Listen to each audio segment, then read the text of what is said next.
I recently went out to lunch with a friend and got a really huge reminder on why we need to listen to people when they talk instead of judging them, criticizing them, or trying to convince them that their reality is not accurate.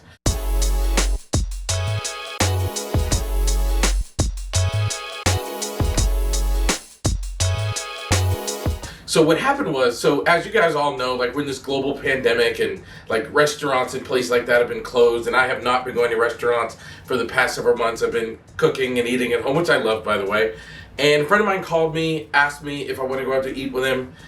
We haven't seen each other in a really long time. So we decided to go to this restaurant. First time going to a restaurant here locally in this whole thing. And the restaurant is closed, but they have their patio open.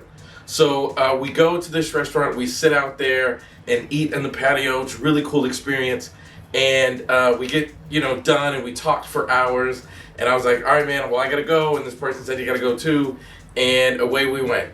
Now, this morning I was texting him like, hey, man, we got to get together again. And he said, no, I'd rather wait.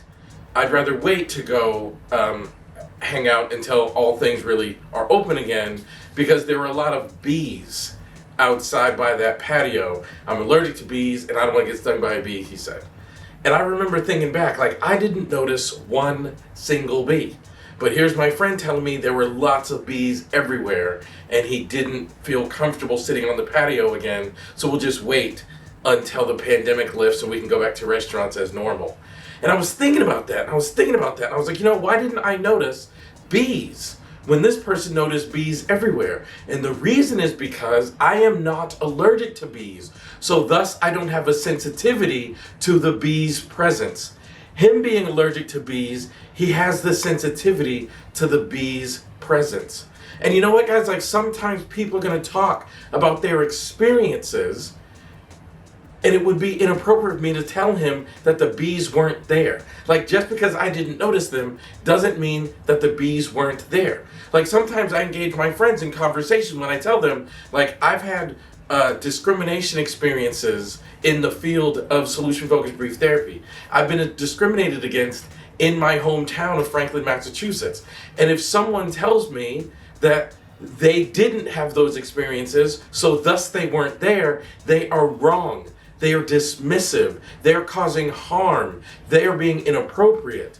Just because you didn't have the experience doesn't mean it wasn't there. It just means you don't have a sensitivity to it, so you didn't notice it.